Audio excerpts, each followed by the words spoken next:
So good to be with you. We're going to be starting a new mini-series, and you could call this the Anthropological Argument for God's Existence. Essentially, over the course of the next few videos, we're just going to be looking at different features of humanity, different features of mankind's makeup, and how these different features, I think, point powerfully and persuasively to the fact that we are indeed created by God. Real quick, just want to welcome you to our site. If you're an atheist or a secularist or a humanist, do encourage you to stick with us for the duration of this tiny mini-series. And you probably won't agree with what I'm going to say, but do encourage you to listen to it, to give it some consideration, and just think about if any of it makes sense. Perhaps not all of it, but if some of the points might have some plausibility to them.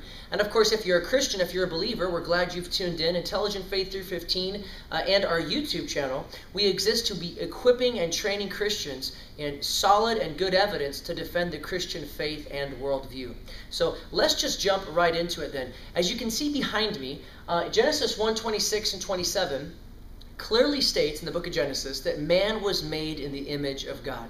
Now, of course, if you're an atheist, you probably think that's a bunch of hogwash, that all of Scripture in general, but essentially or especially the book of Genesis, certainly can't be taken as reliable or as trustworthy. But I would just ask you then to humor me, just stating the fact that from the Christian worldview, although I believe Genesis to be an absolutely credible book, totally endorsed and substantiated through history and archaeology and so forth, but nonetheless, the plain statement that from the Christian worldview in Genesis 1:26 and 27, man was made by God in the image of God. Just want to put that out there, that according to the Christian worldview, this is what we believe. So what that basically means is that number one, obviously God is the creator of all that is, of all physical time, space, and material, but specifically of mankind. And according to the Christian worldview, we do believe that this expression, the image of God, it's very interesting because the fact that God exists, has created us, but He's created us in His image, it means that mankind reflects God in certain ways. It means that there are certain characteristics and abilities that we have that are somehow connected back to the Creator Himself. So we're just going to go through this, and we'll try to get as far as we can today, and then we'll continue on with more videos. As you can see also behind me, since, according to the Christian worldview, man was made in the image of God, what we're going to do is use the acronym I.M.A.G.E, I.M.A.G.E, to talk about 5 features of mankind, of humanity, that I think point powerfully and persuasively to this understanding that we were indeed created by God. So, following the acronym I.M.A.G.E, image, it seems to me that you can see the signature of God, the stamp of God upon humanity as you look at us intellectually, morally, artistically, that we are God-hungry, and then empirically. So I think that those are 5 interesting and good areas to look at to see that God indeed, as Scripture has said, has put His stamp, His signature upon humanity, having made them in His image. And I think we can see that as we look at mankind intellectually, morally, artistically, the fact that we are God-hungry, and empirically the design of our bodies. So just stick with us for the duration of the series and see what you think. Let's get into the first one, shall we? So, of course, the I is for intellectually. That humans, that we have the God-given ability to use reason and rational thinking in order to obtain knowledge about reality. So, this is something interesting for you to consider, whether you're an atheist, a humanist, a naturalist, a materialist, or if you're a Christian theist. But if you're going to have a good worldview, you need to be able, or your worldview needs to be able, to take aspects of what we know to be true about reality, and in this sense, it would be what we know to be true from human experience, and your worldview needs to be able to adequately and sufficiently explain those features of reality. If I have a worldview that is basically a non-explanation, or just has a very, very poor explanation for the vast majority, or perhaps all of the features of humanity or of reality at large, that's not a good worldview. So, for example, if I hold to a worldview that says that reality is a complete illusion, well, that is not a good worldview to hold to. Pantheism, by the way, teaches that. And so on many different levels, there are worldview tests that we can give to see if we hold a good worldview or a bad worldview, to see if our worldview is compatible or incompatible with reality. And this has nothing to do with spirituality. This has nothing to do with religion. This has everything to do with rationality and just clear, good thinking.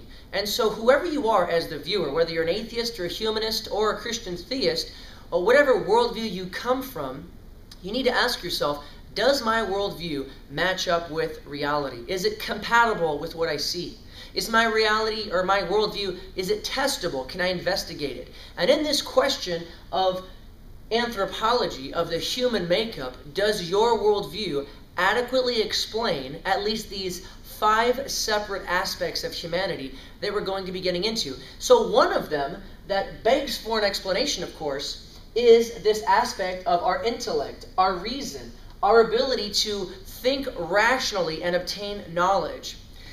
So again, I think that on a materialistic worldview, if you're an atheist or a materialist or a naturalist, I think that you're going to have a very, very difficult time trying to explain how rationale or consciousness or an intellect or the capability to reason, which in Latin they call that ratio, how that would emerge just spontaneously and magically without any cause or any known agent behind it, how reason and rationale would emerge from just raw matter, from non-living matter.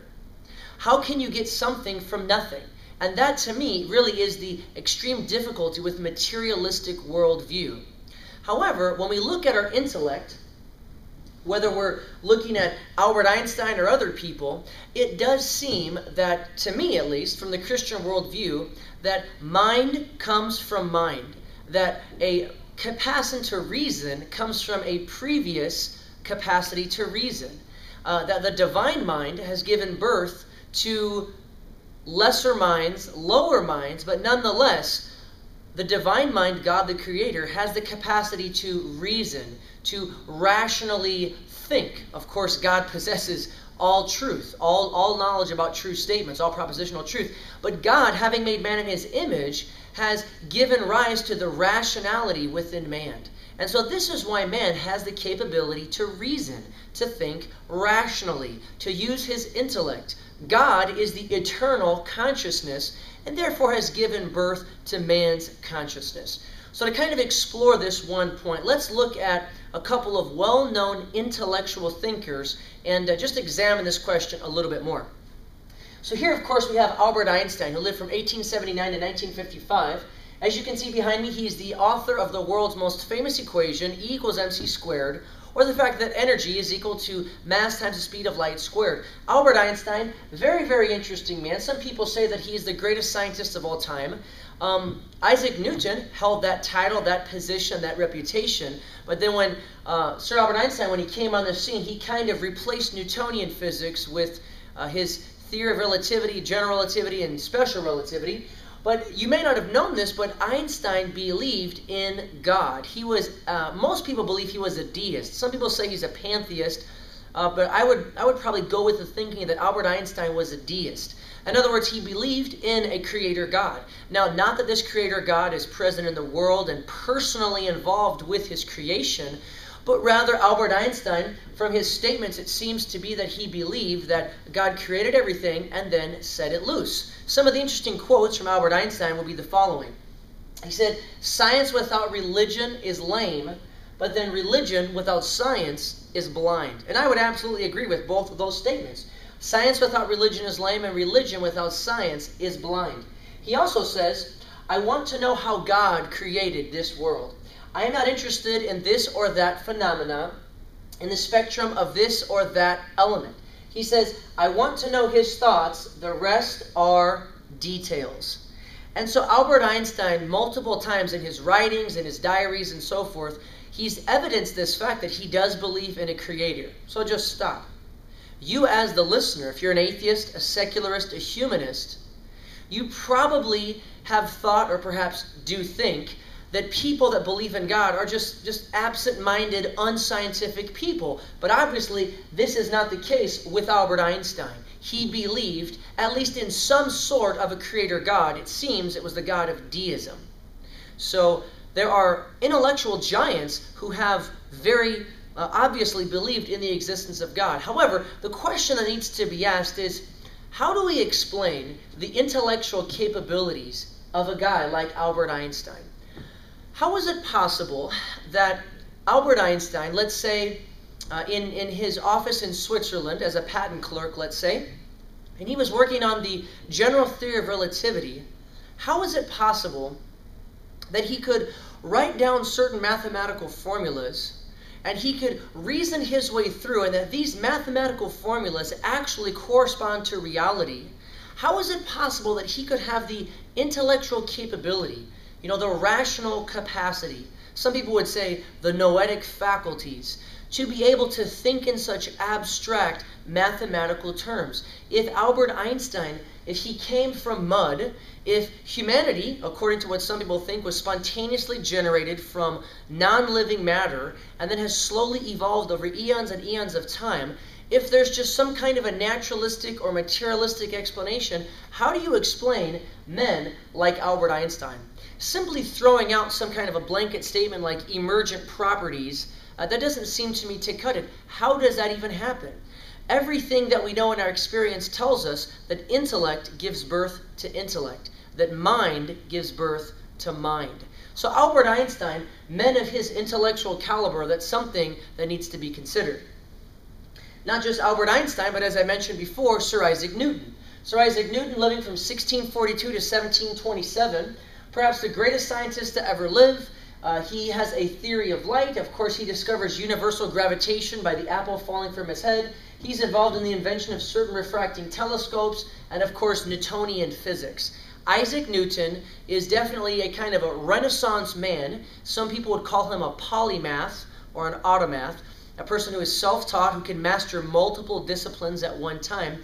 But Sir Isaac Newton, undoubtedly, everybody agrees that he is surely one of the greatest intellects of our time. By the way, again, Isaac Newton, like Albert Einstein, was also a believer in God.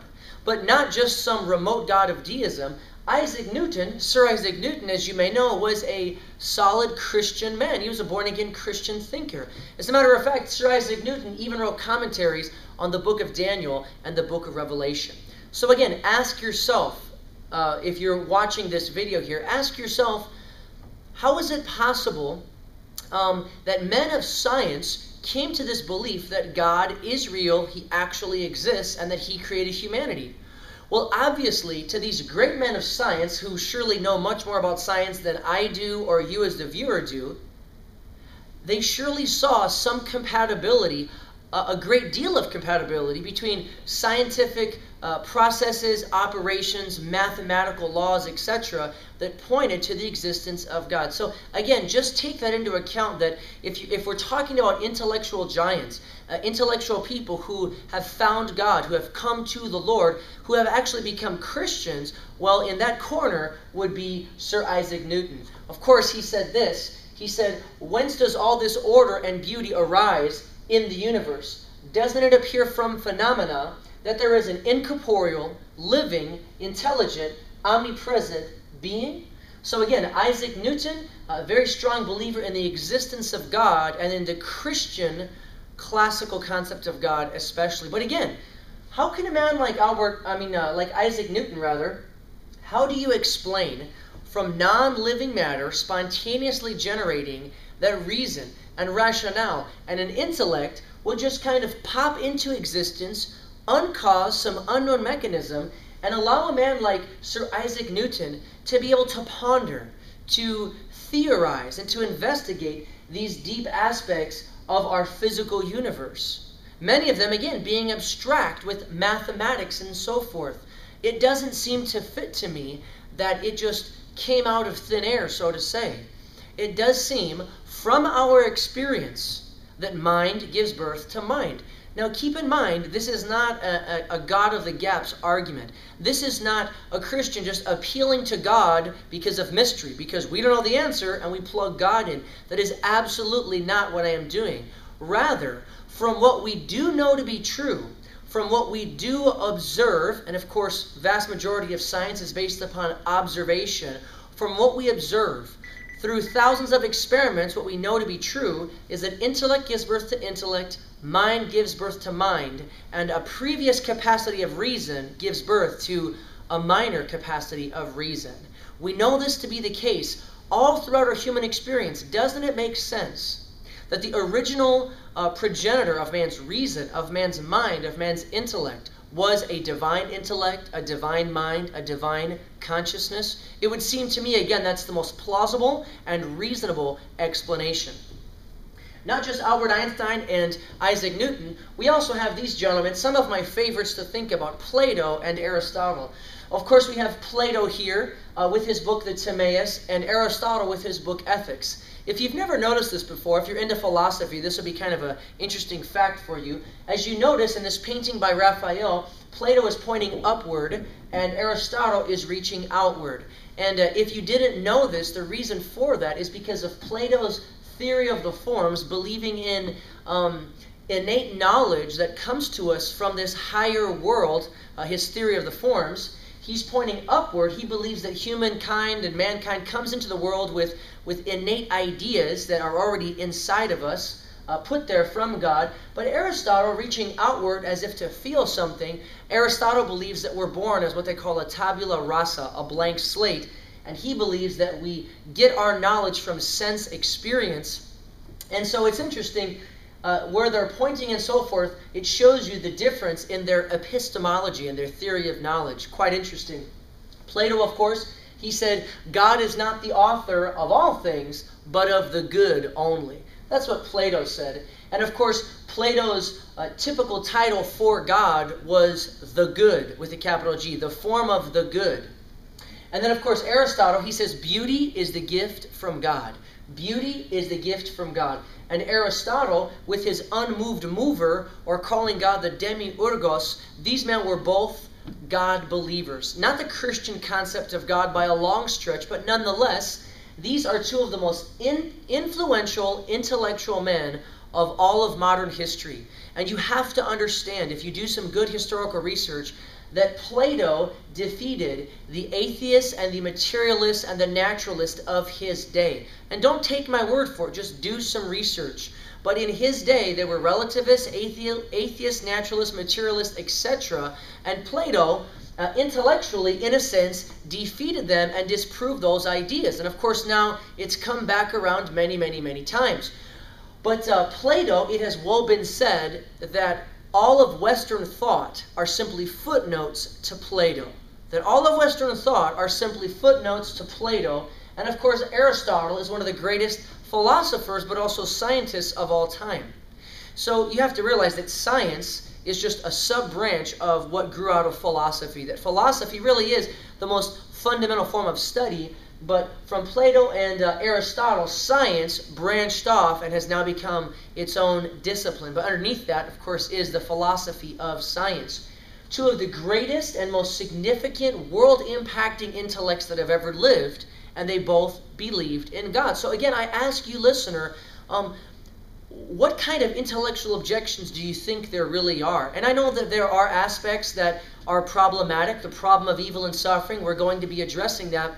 But I just want you to understand and come to this awareness, if you're viewing this video, that Plato, Aristotle, Isaac Newton, Albert Einstein, all of these amazing intellects do in fact believe in the existence of some version of a creator God. And again, I just ask you the question, what is the better explanation for the intellectual powers, the mental capabilities, the rational capacity of men like Plato and like Aristotle? The fact that they can philosophize about the meaning and purpose of life.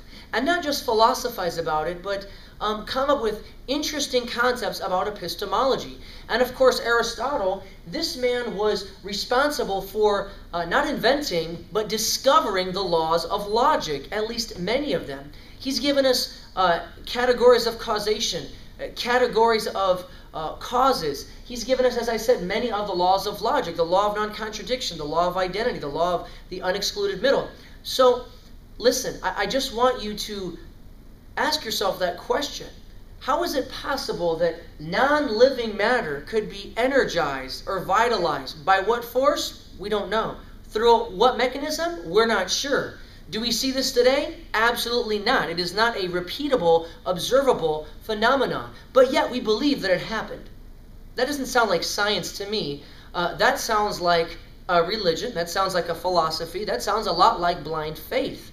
I don't have enough faith to believe that. I don't have enough faith intellectually to believe that consciousness can arise from nothingness, that rationale can arise from nothingness, that the mental capabilities of these great men, and there are so many others, of course, even your own mental capabilities, Mr. Atheist or Naturalist or Materialist that's watching this, even your own mental capabilities, you have to ask yourself the question, how did they arise?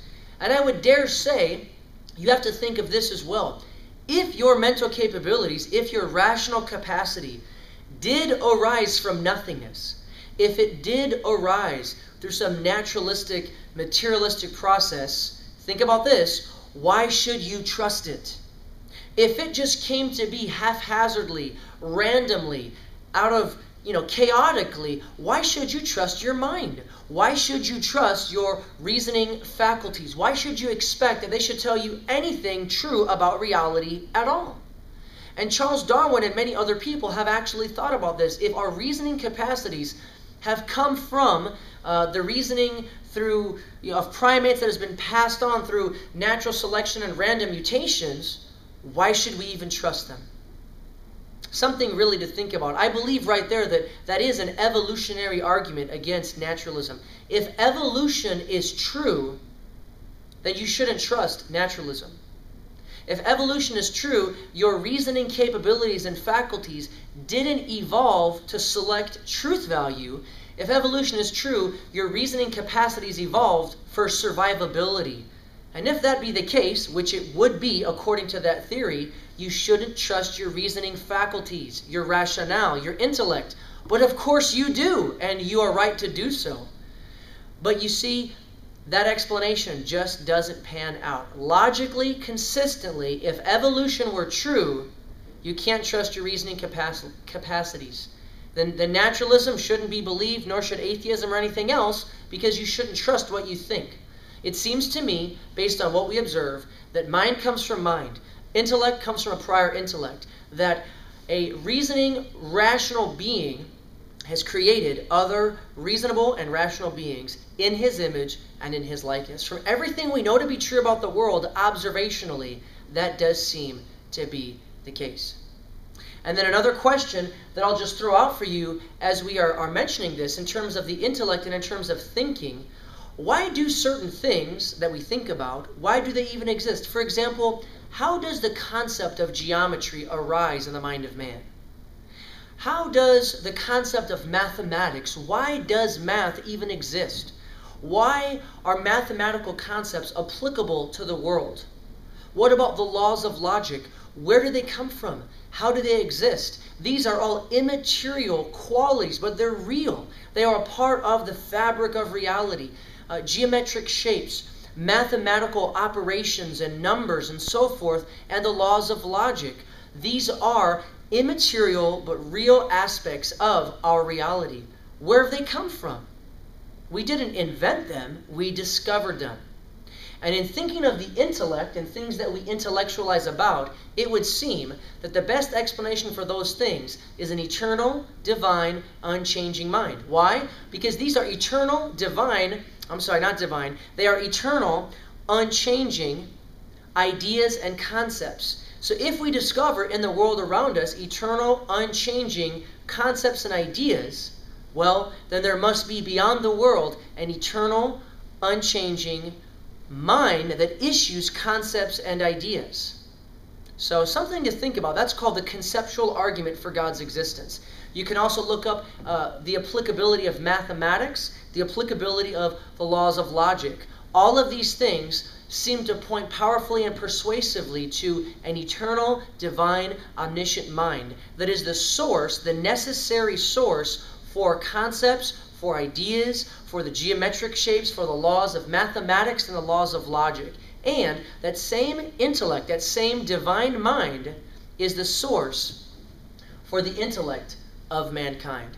It seems to me to be the most logical and rational conclusion from what we observe. That's all we'll do for today. We're going to continue on next time, and we're going to look at the capacity of man morally and to see if and how that points to the reality of the Creator. See you next time. Until then, have an intelligent day.